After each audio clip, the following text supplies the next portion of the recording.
Halo guys, eh, terima kasih ya sudah mampir di channel saya. Saya akan menceritakan rangkuman The Story of Ye Chen, yaitu gimana rangkumannya, yaitu Qin Hongyan datang ke rumah keluarga Xiao yang dibawa oleh Xiao Weiwei, dan di situ ada cekcok antara Nyonya tua Xiao dengan Xiao Weiwei, di mana itu mempertimbangkan jika neneknya tidak menerima Qin Hongyan, dia tidak akan memberi uang bulanan seperti biasa, namun akan berkurang karena buat kehidupan Qin Hongyan untuk di luar, untuk menyewakan rumah ibunya. Dan disitulah Malan dan Xiao, intinya itu Malan dan Qin Hongyan itu berbicara setelah banyak cekcok, dan akhirnya neneknya menerima karena pertimbangan neneknya bahwa Qin Hongyan jika dirawat di luar, maka uang bulanannya akan juga berkurang. Setelah itu Qin Hongyan dan Malan berbicara, jika Nyonya Xiao mati, dia tidak akan menangis, menurut kata Qin Hongyan. Dan Malan, lebih lucunya itu ya, Malan itu berbicara seperti ini, jika Nyonya Xiao mati, dia akan membeli kembang api dan menyalakannya di saat hari kematian Nyonya Xiao. Nah, disitulah ada lucu-lucunya juga. Dan di saat Malan berbicara itu, Xiao Changkun berbicara juga, kamu pikir itu apa? Itu adalah ibuku. Jadi janganlah seperti itu. Saya adalah putranya. Dan dengan cepatnya Malan menyekak Xiao Changkun dan menyuruh Xiao Changkun pergi ke rumahnya atau mengusir Xiao Changkun dari Villa Yechen untuk menemui atau tinggal dengan ibunya. Karena kalau ingin berbakti, kata Malan. Kembali ke Vekasin ya, atau Tuan Semet. Tuan Semet itu bingung karena semua gagal dan agen-agen rahasianya hilang tanpa jejak atau tanpa informasi apapun, seperti ditelan bumi. Di saat itu Tuan Semet ngelamun gimana caranya untuk menemui itu asistennya Yechen atau itu ya.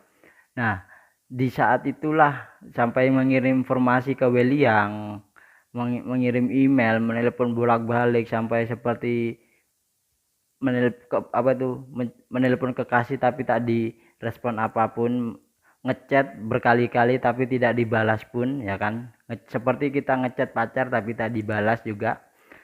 Nah, di saat itu Shen asisten Nona Fei itu menelpon Semet dan memberitahukan bahwa tuannya mengajak bertemu di Villa Vacation atau di hotel ya, untuk membicarakan satu hal, yaitu tentang bisnis pil itu. Dan tibalah Tuan Semet ke villa Presidential Suite Hotel Buckingham Palace ya.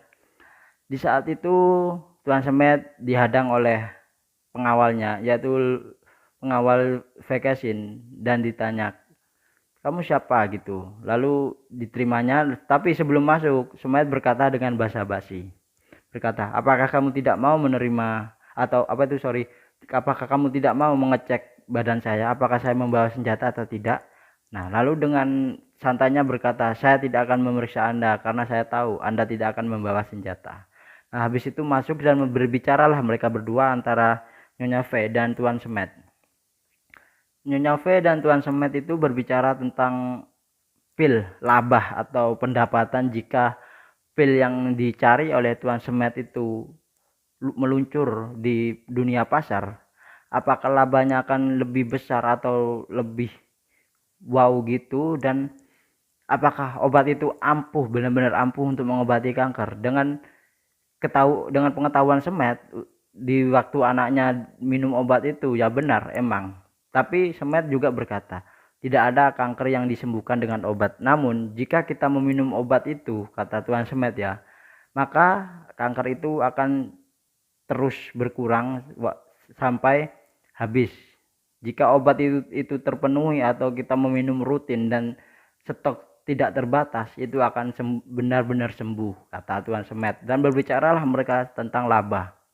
Di situ laba membicarakan jika per tahun gini-gini ya, kalau diucapkan itu intinya kalau obat itu diturunkan, itu pendapatan kalau di seluruh dunia obat itu akan mencapai 1 triliun per tahun, ya kan. Nah, Itu pun pasaran masih separuh. Nah, separuhnya karena apa? Karena ekonomi menengah ke bawah. Jadi dia hanya bisa, yang untuk ekonomi ke bawah itu hanya bisa untuk mengambil keputusan untuk rawat inap. Namun jika orang yang kaya akan memilih obat itu. Halo, assalamualaikum warahmatullahi wabarakatuh. Kembali lagi bersama saya Bang Mimin di channel Musik Official Story Crew 02. Dan jangan lupa subscribe juga channel baru saya, yaitu Bang Mimin Channel. Linknya ada di deskripsi. Kali ini saya akan membawakan novel The Story of Ye Chen bab 3911 sampai bab 3919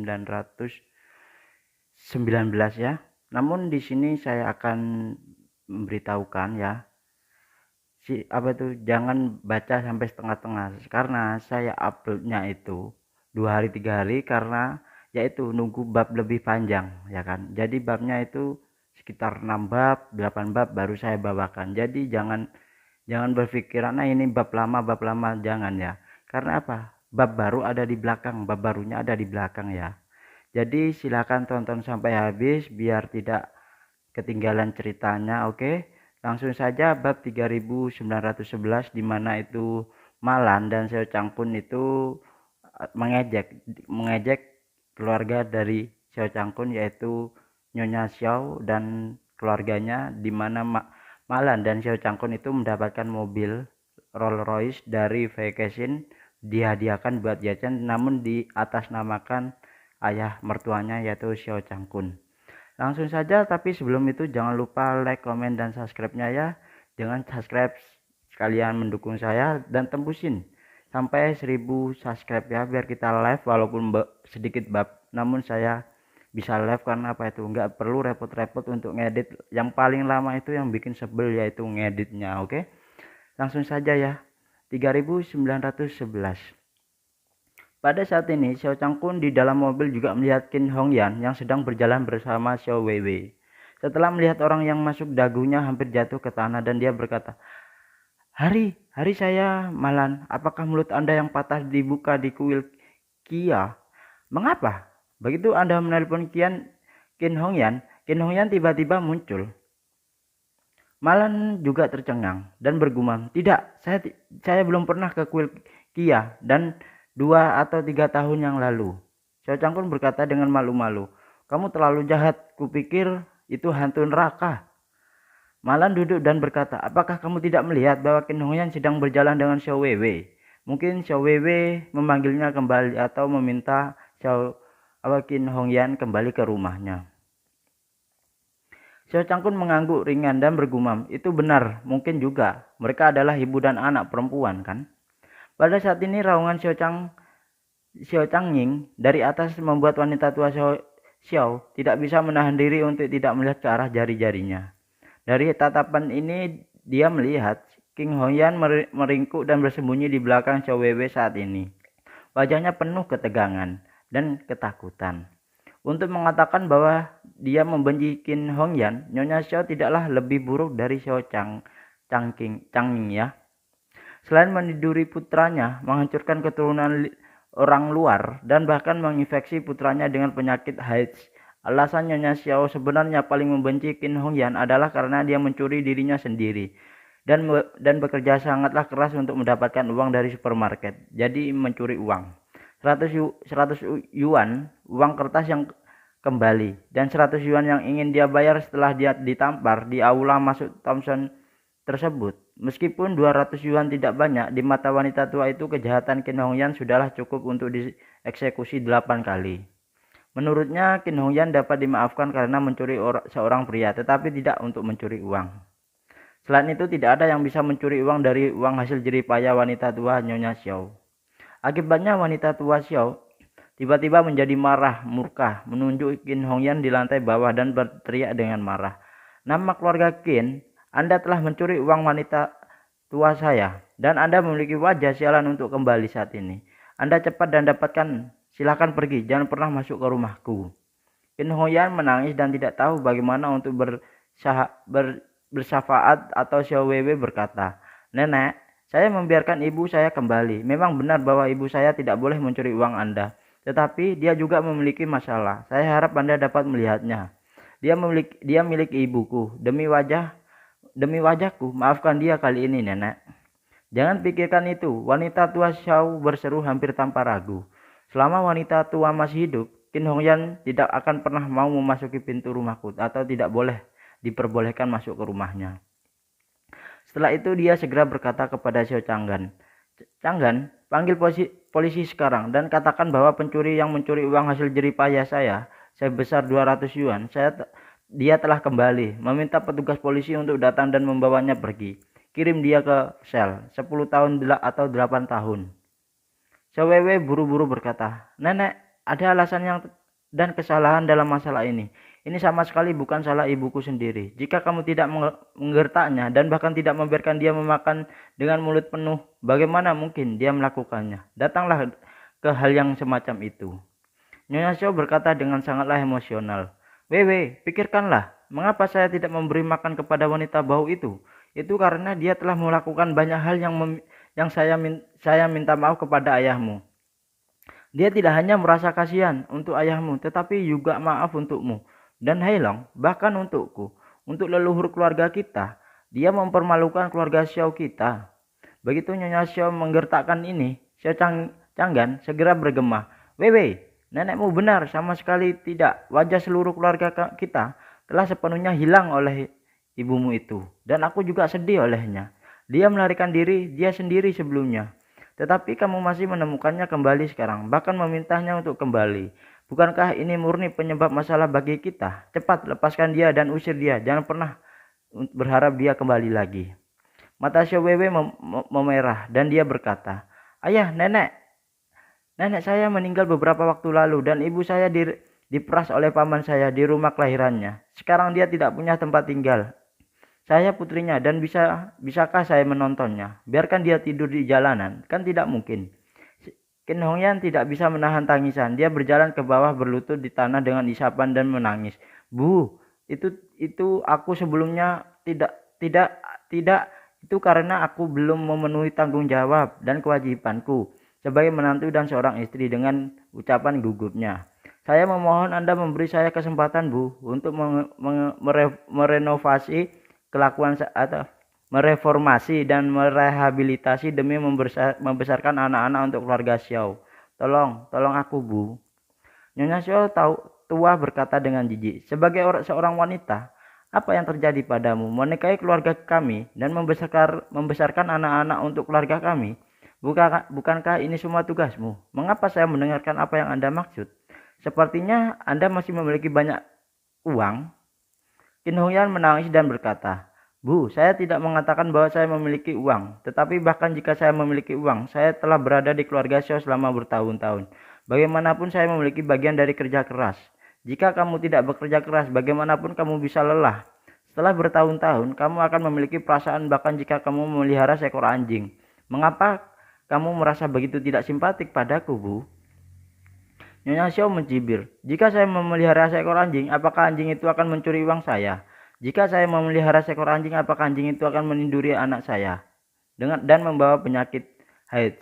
Ketika Xiao Changgan mendengar ini, dia merasa tidak nyaman di sekujur tubuhnya, ditusuk dan digaruk dan berkata dengan suara rendah, Oh Bu, kamu metaforamu itu terlalu tidak pantas perkataanmu, Bu. Wanita tua Xiao memucat. Xiao Changgan meliriknya dan bersenandung. Ada apa? Kata-kataku kasar dan tidak kasarkah? Dia, Qin Hongyan, ada di mataku. Dia tidak sebaik anjingku.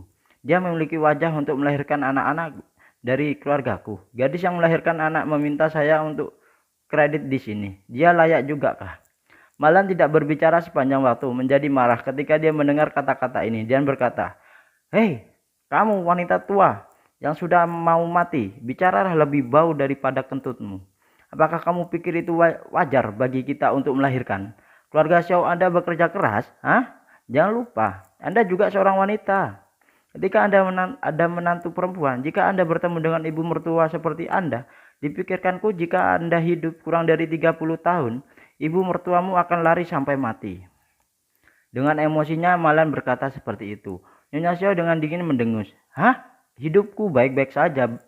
Ibu mertuaku yang berumur pendek meninggal lebih awal, ketika aku berusia 30 tahun. Ibu mertuaku meninggal selama 2 tahun. Malan segera mencibir. Ya, Aku benar-benar iri padamu. Nasibmu benar-benar baik. Bukannya nasibku dan Qin Hongyan begitu menyedihkan. Ketika aku bertemu ibu mertua sepertimu, bukan hanya merasa sial, tetapi juga masih merasa lelaki tua atau abadi. Wanita Xiao memuntahkan darah dengan marah dan berkata, "Malan, kau apa-apaan? Apa yang kau bicarakan tentangku?" Malan berkata dengan dingin, "Aku berkata bahwa kotoran burukmu masih abadi, sifatmu masih buruk, abadi yang selama sangatlah buruk sampai-sampai sial seumur hidup.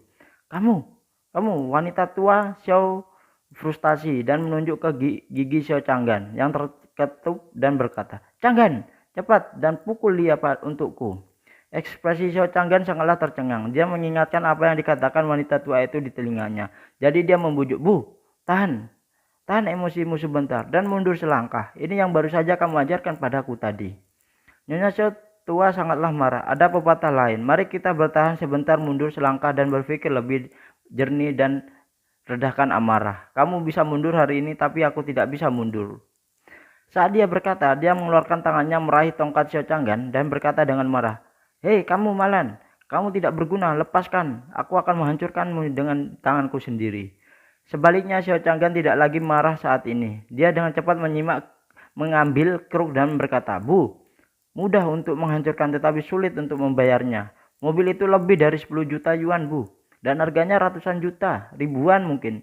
Untuk menghancurkan lubang, mengapa kita harus membayarnya? Ketika saatnya tiba, Anda akan ditangkap dan jangan salahkan saya karena tidak mengingatkan Anda." Wajah Nyonya Xiao tiba-tiba berubah menjadi biru dan putih dan berjuang untuk turun dari amarahnya untuk sementara waktu. Dan dia berdiri di tempat tidur, tidak tahu harus berbuat apa. Qin Hongyan saat ini benar-benar tidak menyangka bahwa Malan yang telah diliputi oleh dirinya sendiri selama beberapa dekade akan dapat berbicara adil untuk dirinya dan membela dirinya. Dia selalu ditindas oleh semua pihak dan hatinya penuh dengan rasa terima kasih kepada Malan. Jadi dia buru-buru berkata kepada Malan, "Malan, terima kasih telah bersikap adil padaku dan membelaku. Tetapi kamu harus pergi sekarang, jangan sampai kamu menderita. Jangan biarkan kamu terlibat dalam masalah saya." Mendengar ucapan terima kasih Qin Hongyan, Malan agak heran, tapi dia berkata dengan wajah lurus, "Qin Hongyan, sejujurnya aku bukanlah hanya untukmu, tetapi juga untuk diriku sendiri, membela diriku sendiri. Wanita tua seperti itu yang sudah mau mati, dia mengganggu kita. Aku telah melihatnya, tidak senang aku. Selama bertahun-tahun, aku tidak menyangka menantu perempuan kita lebih rendah dari seekor anjing di matanya. Aku benar-benar ingin merobek mulutnya Xiao tua itu." Wanita tua Xiao sangatlah marah, tetapi Xiao Changgan berpegangan pada tongkat penyangganya, sehingga dia tidak memberi kesempatan. Jadi dia tiba-tiba tidak punya tempat untuk melampiaskan amarahnya.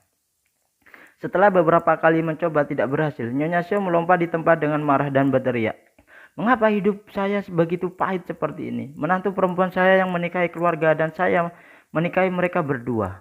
Bahkan anjing tidaklah sebaik itu."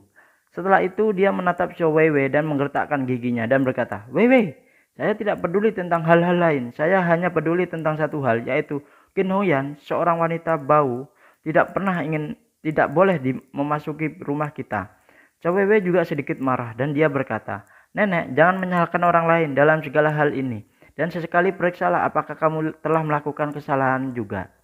Setelah itu dia menatap ayahnya, Xiao Changgan, dan berkata, "Ayah, kamu selalu menyalahkan ibu karena meminta maaf. Tapi apakah kamu pernah memikirkan hal yang mengadu bibiku yang keduanya adalah ide kalian berdua bersama? Selanjutnya pada akhirnya hanya ibuku yang dikirim ke tungku batu bara hitam untuk menderita. Kamu bersembunyi di balik perintahmu, tetapi tidak ada yang salah denganmu. Omong-omong, ibuku yang menanggung semua kesulitan sendiri. Dalam hal ini kamu masih hanya ingin menyalahkannya karena menyesal.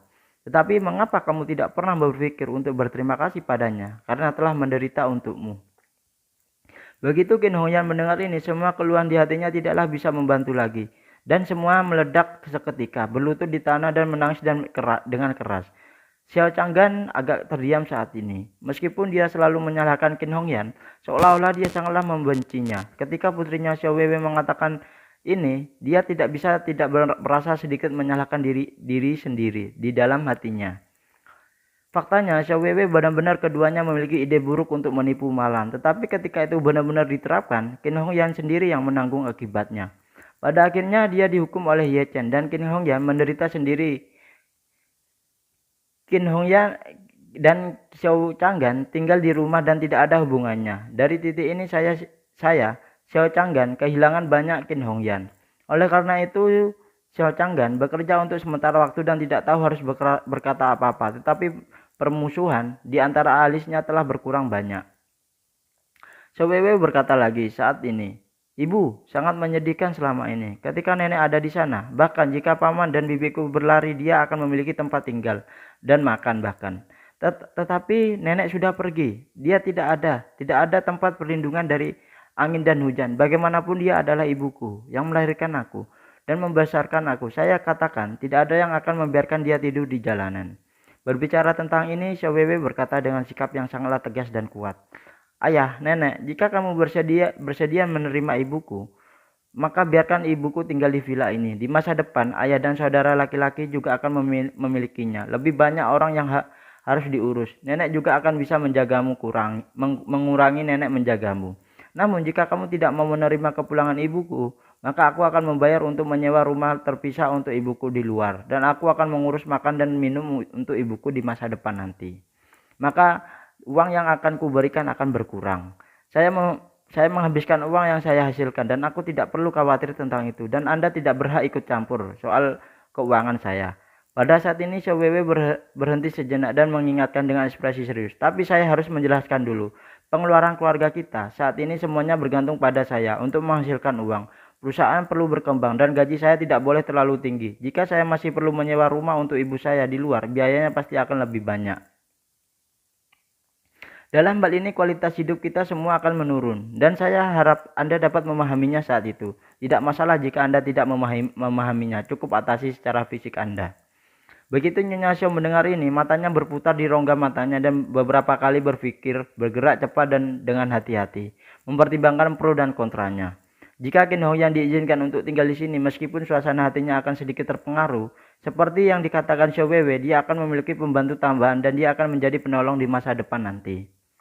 Dalam hal ini, tekanan melayani putra dan cucunya secara alami akan berkurang banyak atau bahkan lebih dari setengahnya. Dan juga cara yang paling hemat, yaitu hemat biaya. Tidak perlu menyewa rumah untuk Qin Hongyan. Keluarga tidak lebih dari menambahkan sepasang sumpit dan kenaikan biaya minimal. Namun, jika Qin Hongyan tidak diizinkan untuk tinggal di sini dan Xiao Weiwei keluar untuk menyewakan rumah kepada Qin Hongyan, mengapa tidak 2 atau 3.000 yuan sebulan akan keluar? Pada saat itu, jika Qin Hongyan diizinkan untuk memulai bisnis sendiri, biaya makanan juga akan meningkat banyak. Tetapi tidak sederhana menambahkan sepasang sumpit tersebut. Pendapatan keluarga kurang dari beberapa ribu yuan sebulan dan dampak sebenarnya pada kehidupan masihlah sangatlah besar. Memikirkan hal ini, wanita tua Xiao Weiwei membuka mulutnya dengan sedih. Qin Hongyan, demi wajah Weiwei, saya akan membiarkan Anda saat ini, tetapi Anda harus jujur dan bertanggung jawab.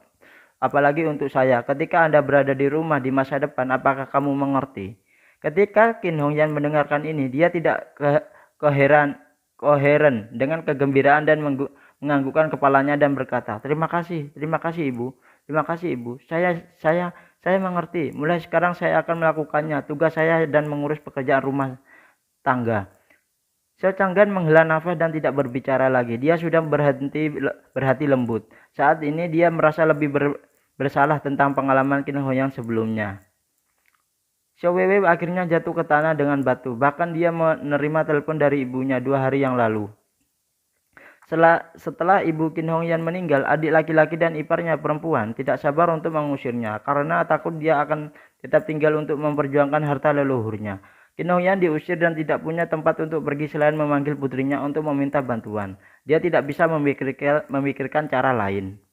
Lagi pula dia juga tahu bahwa ibu mertuanya membenci dirinya sendiri karena menjadi tulang dan suaminya membenci dirinya sendiri karena menjadi tulang juga, menjadi permasalahan, pembawa masalah. Dan putranya Xiao Hailong terluka parah di tempat tidur. Untungnya Xiao Weiwei telah menerbitkan kembali kartu telepon selulernya sebelumnya. Jika tidak, Qin Hongyan bahkan tidak akan dapat melewati telepon. Dalam hal ini dia tidak akan dapat melakukan panggilan setiap hari dan menelpon ke Xiao Weiwei. Xiao Weiwei juga mengeluh tentang ibunya di awal dan dia tidak bisa melewati kenyataan bahwa semua simpanan dalam keluarga dikosongkan. Namun sejak Ye Chen membantunya dan memintanya untuk memimpin perusahaan etik Changmei atau perusahaan karaoke, pandangannya tentang kehidupan, pandangan dunia dan nilai-nilai telah mengalami perubahan yang luar biasa. Ia tidak lagi mengagumi kesombongan seperti dulu, melainkan terobsesi menghasilkan uang dengan tangannya sendiri. Apalagi ia memiliki banyak kesabaran dan toleransi terhadap banyak orang dan hal-hal sekitarnya. Begitu dia mendengar bahwa ibunya tidak memiliki tempat-tempat untuk tinggal, dia hampir tidak ragu-ragu dan segera membiarkan ibunya kembali ke Jinling. Karena dia merasa tidak bisa duduk diam dan melihat ibunya menderita di luar dan di jalanan. Karena itu dia sudah memikirkan dua solusi. Jika ayah dan nenek dapat menerima ibunya, keluarga akan tetap hidup bersama dan kesenjangan di masa lalu secara bertahap akan menghilang seiringan waktu di masa depan. Tidak masalah jika mereka tidak dapat menerima ibu mereka. Mereka memiliki kemampuan untuk memberi ibu mereka kehidupan yang stabil. Namun sekarang nenek dan ayahnya bisa setuju, di mata Xiao Weiwei itu adalah solusi terbaik. Malan tidak bisa menahan perasaan sedikit sedih ketika dia melihat air mata rasa terima kasih dan air mata Qin Hongyan. Dia tidak bisa membantu tapi diam-diam berpikir dalam hatinya, tanpa menantu saya yang baik, Ye Chen, pasti saya di keluarga Xiao tidak akan sebaik Qin Hongyan, dan saya tidak tahu berapa banyak penghinaan yang akan saya lakukan dipermalukan oleh wanita tua itu. Pada saat ini, Xiao Changgan tidak tahu apakah dia marah atau sedih. Berbalik diam-diam bersandar pada kruk dan kembali ke kamar. Meskipun Nyonya Xiao sangatlah marah, tidak ada cara lain saat ini. Dia hanya bisa dipaksa untuk menerima kenyataan kembalinya Qin Hongyan.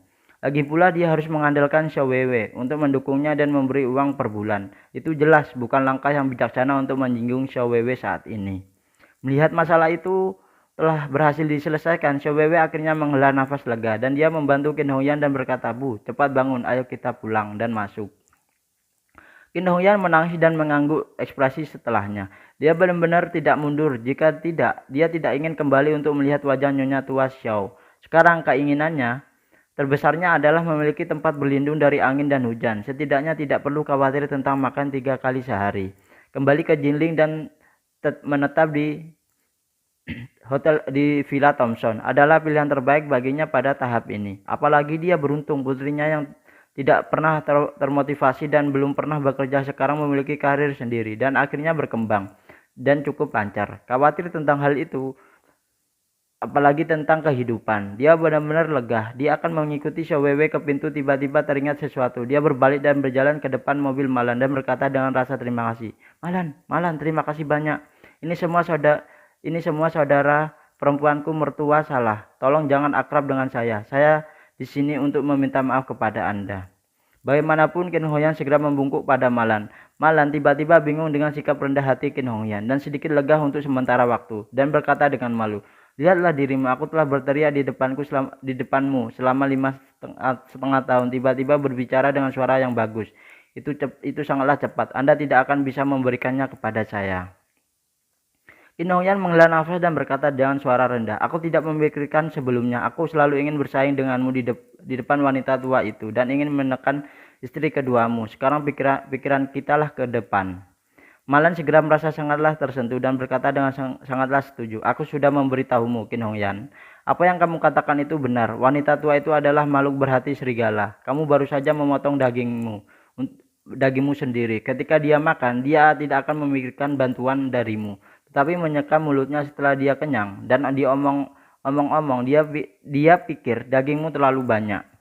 Qin Hongyan mengangguk dan berkata dengan serius, "Ngomong-ngomong, aku benar-benar mengerti kali ini. Dia akan mati di masa depan dan aku tidak akan meneteskan air mata pun." Malan mencibir, "Jika dia mati, saya tidak akan menangis, tetapi saya akan membeli beberapa petasan untuk berangkat dan merayakannya." Ketika Xiao Changkun mendengar ini, dia batuk 2 kali dan mengingatkan, "Malan, kamu hampir mengerti. Kamu harus tahu bahwa kamu berbicara tentang ibuku." Malan melototinya dan berkata dengan marah, "Jika kamu berpikir kamu sedang mencium ibumu, maka kamu dapat pindah untuk tinggal di malam hari." Xiao Changgun berkata dengan marah, "Mengapa saya harus pindah?" Malan berkata, "Kamu pindah ke sini untuk melayani ibumu.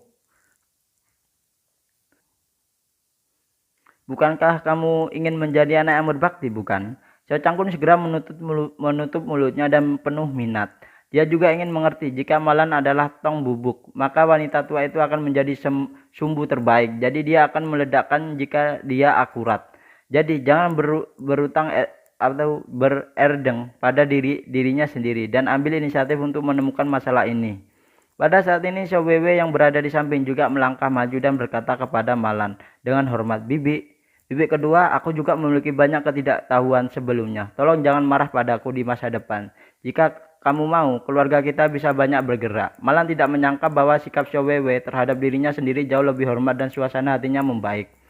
Dia mengangguk dan berkata, aku akan baik-baik saja mulai sekarang. Aku akan mencari ibumu untuk bermain. Wanita tua yang sudah mati itu biarkan dia. Setelah itu Malan berkata kepada Qin Hongyan dengan suara misterius, sudah aku bilang Qin Hongyan, kamu tidak bisa selalu menerima wanita tua yang sudah mati ini. Dulu kamu terlalu tunduk dan toleran padanya. Dia dulunya bullshit dan kamu tidak ada yang perlu dikatakan. Bagaimanapun juga dia adalah kepala keluarga. Tetapi sekarang dia masih berpikir dia adalah kepala keluarga Xiao. Era itu telah berlalu lama sekali. Dia tidak mengingat apa-apa sekarang dan dia semakin tua dan tidak bisa mengalahkanmu atau memarahimu. Jadi apa yang harus ditakuti, Qin Hongyan? Kamu baru saja berlutut dengannya. Itu adalah arus pendek di pikiranmu. Aku ingin menjadi dirimu dan aku akan segera masuk begitu aku kembali. Jika dia berani menghentikanku, aku akan menendangnya dari atas dan dilempar keluar. Berbicara tentang ini, Malan menjadi semakin bersemangat menggertakkan giginya dan berkata, jadi Anda tidak ingin membuatnya frustasi kan di masa depan? Jika dia berani membuat Anda menghadapi masalah, Anda hanya memarahinya secara langsung. Jika dia berani berbicara kembali, Anda hanya memukulnya. Jadi dia jujur setelah dipukul 2 kali. Qin Hongyan sangatlah terinspirasi oleh ini. Dan dia mengangguk kepalanya berulang kali dan berkata, kamu benar. Aku terlalu takut padanya sebelumnya. Aku takut bayangan psikologis. Tapi sekarang dia adalah seorang wanita tua yang bahkan tidak bisa menghidupi dirinya sendiri. Apa yang hebat darinya? Selain itu, villa ini bukanlah miliknya. Itu milik keluarga Wu. Dia hanya bisa hidup jika Wu Donghai mengizinkannya tinggal di sini. Jika keluarga Wu tidak membiarkannya hidup, dia akan harus segera pergi. Malan mengangguk dan berkata, ketahuilah dalam hatimu, jika hal seperti ini terjadi lagi di masa depan, kamu langsung pukul saja dia sampai mati. Qin Hongyan mengepalkan tinjunya dan berkata dengan tegas dengan wajah, oke, tunggu saja waktunya. Jika dia berani memarahi saya di masa depan, dia akan memiliki masalah dengan saya. Saya akan memukulnya. Melihat bahwa ibunya telah dihasut oleh Malan, Xiaowewe ingin bergegas masuk dan memukuli neneknya dengan keras. Dia tahu bahwa kedua wanita itu tidak dapat terus berbicara. Jika tidak, situasinya pasti akan menjadi tidak terkendali dan stabil lagi. Jadi dia buru-buru berkata, Bu, ayo masuk. Dengan cepat, pertama-tama Anda menemukan kamar kosong dulu. Lalu merapikan kamar dan duduk lalu pergi dan menyapa saudara-saudara. Oke, Qin Hongyan juga merindukan putranya Xiao Hailong. Dia di dalam hatinya. Saat saya sudah lama tidak melihatnya dan tidak tahu bagaimana putra saya pulih untuk sekarang. Jadi dia buru-buru berkata kepada Malan dengan sopan, Malan, kalau begitu aku akan masuk dulu, mari kita bicara lain hari nanti. Malan masih memiliki beberapa makna, tetapi dia tidak menahan diri lagi dan berkata, oke, kamu masuk dengan cepat. Qin Hongyan memasuki villa bersama putrinya Xiaowewe. Malan terlihat di pintu sebentar lalu duduk kembali ke mobil dan berkata dengan ekspresi gembira, Qin Hongyan benar-benar dilahirkan dengan pemberontakan. Sekarang wanita tua yang mati itu akan menderita nanti. Xiao Changkun berkata tanpa daya, oh, lalu kenapa kamu? Jika Qin Hongyan benar-benar berkelahi dengan ibuku di masa depan, aku adalah seorang putra. Ya setidaknya tidakkah kamu punya uang untuk disumbangkan? Beraninya kamu? Malan dengan tegas berkata, jika wanita tua yang sudah hampir mati ini memiliki kekurangan yang panjang dan 2 kali lipat, kamu tidak boleh mengeluarkan uang sepeser pun. Lihatlah perbuatan ibumu di masa lalu kepadaku. Setelah berbicara, dia segera melambaikan tangannya dan berkata, cepat dan mengemudi, saya masih menunggu untuk pergi. Xiao Changkun pergi dengan Rolls Royce-nya yang diberikan oleh Vacation padanya. Kedua villa itu kembali tenang. Di teras lantai 2 villa A05, Ye Chen dan Xiao Churan memandang Rolls Royce Xiao Changkun yang perlahan menghilang di sudut. Xiao Churan menggosok pelipisnya dan berkata tanpa daya, Bibi kembali, aku khawatir aku harus pergi lagi. Ye Chen tersenyum dan berkata, "Tidak apa-apa, saya pikir sikap Qin Hongyan terhadap ibu saya cukuplah ramah, bahkan sedikit menyanjung." "Ya," Xiao Churan mengulurkan bibirnya dan berkata dengan sedih, "Yang paling saya khawatirkan saat ini adalah ibu saya dan dia terlibat lagi. Jika mereka bergabung bersama untuk berurusan dengan nenek, setelah itu saya tidak akan bisa bertahan. Entah nenek akan jadi apa." Ye Chen tersenyum sedikit dan berkata, Saya tidak tahu. Saya tidak sempat berpikir Anda perlu khawatir atau Anda berpikir terlalu jauh. Apalagi tentang ibumu ini. Itulah sangat benar. Wanita tua itu tidaklah memiliki uang dan kekuasaan. Tidak mungkin menjadi lawan Qin Hongyan dalam semua aspek. Ini semakin buruk dan lebih buruk di masa depan. Xiao Churan menghela nafas dan berkata dengan emosi, "Paman dan nenek, kapan para pemimpinnya?" Ye Chen berkata dengan santai, "Istriku, kamu tidak perlu khawatir tentang keluarga mereka. Setidaknya mereka pasti tidak akan menyusahkan kita lagi. Jika mereka ingin bertarung di sarang mereka, biarkan mereka bertarung." Xiao Churan mengangguk dengan sedihnya, dan dia kembali ke kamar bersama Ye Chen. Pada malam hari, Xiao Churan sudah tertidur dan Ye Chen masih berbaring di tempat tidur, memikirkan cara mengatasi masalah Zenfire. Meskipun dia tahu bahwa dia ada di sini untuk pil permajaan Ye Chen sebelumnya menemukan identitas aslinya, jadi dia masih sedikit tidak bisa diandalkan.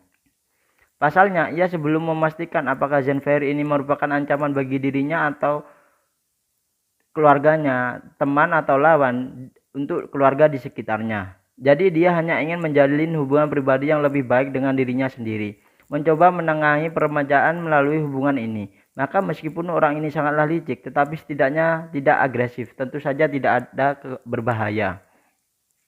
Namun jika menganggap dirinya sebagai sumber pil, maka dia dan bahkan ingin mendapatkan pil permajaan itu darinya dengan cara apapun, maka dia akan menjadi sangatlah mengancam keluarga Ye Chen. Bagaimanapun ada seorang prajurit bintang 6 di sisinya.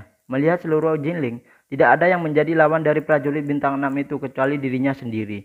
Bahkan jika 10.000 prajurit istana Wanlong ditinggalkan oleh tentara Wanlong, yang terkuat hanyalah Jenderal Bintang 5, yaitu prajurit Bintang 5. Dalam perjalanan ke seni bela diri, celah antara setiap level adalah celah yang tidak dapat diatasi. Jadi di depan prajurit Bintang 6, prajurit Bintang 5 tidaklah memiliki peluang untuk menang. Oleh karena itu, Ye Chen merasa bahwa sebelum dia yakin bahwa Zenfire adalah musuh atau teman, tugas pertama adalah memikirkan cara untuk mengendalikan prajurit Bintang 6 di sebelahnya. Bukankah Zenfire ini suka memulai dari orang-orang di sekitarnya, kemudian memulailah dengan orang-orang di sebelahnya. Selama prajurit bintang 6 kehilangan ancaman, bahkan jika Zenfire adalah musuh, itulah tidaklah cukup kuat. Saat itu, karena dia ingin memainkan permainan kucing dan tikus, dia bisa terus bermain dengannya. Jadi Ye Chen mengirim Tang Xihai sepotong informasi, memintanya untuk mengetahui semua informasi tentang Zenfire ketika dia memasuki negara Cina.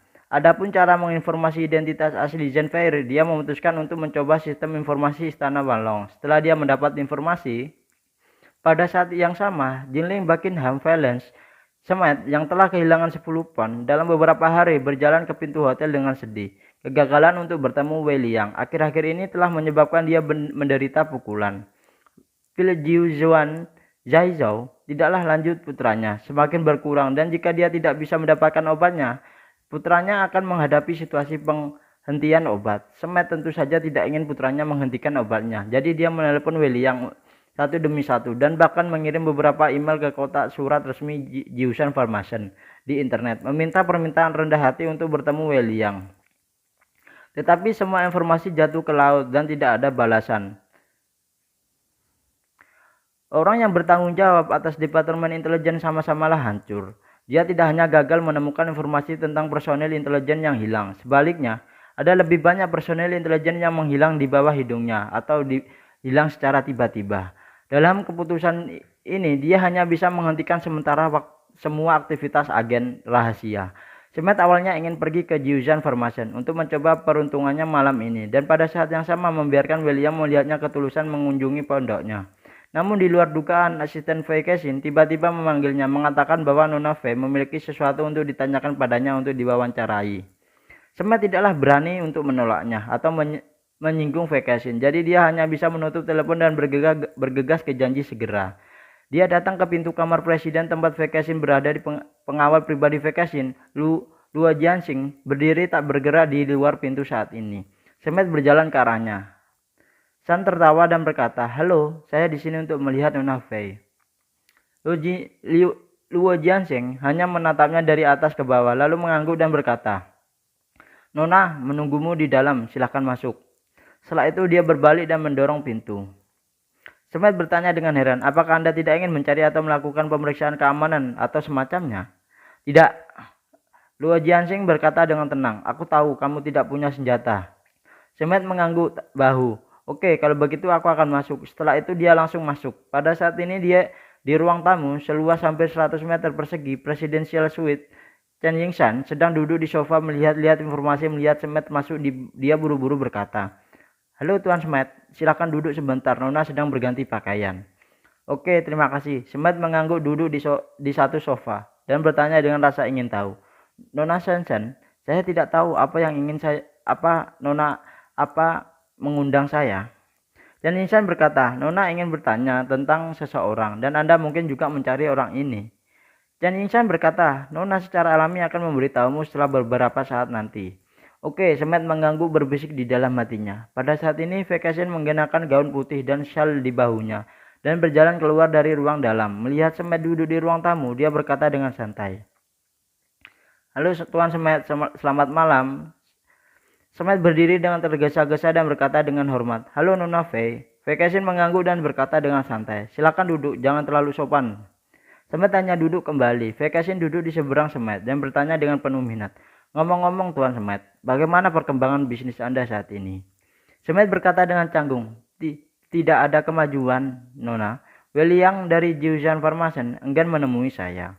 Vacation mengangguk dan bertanya kepadanya, "Apakah pil tersebut benar-benar luar biasa?"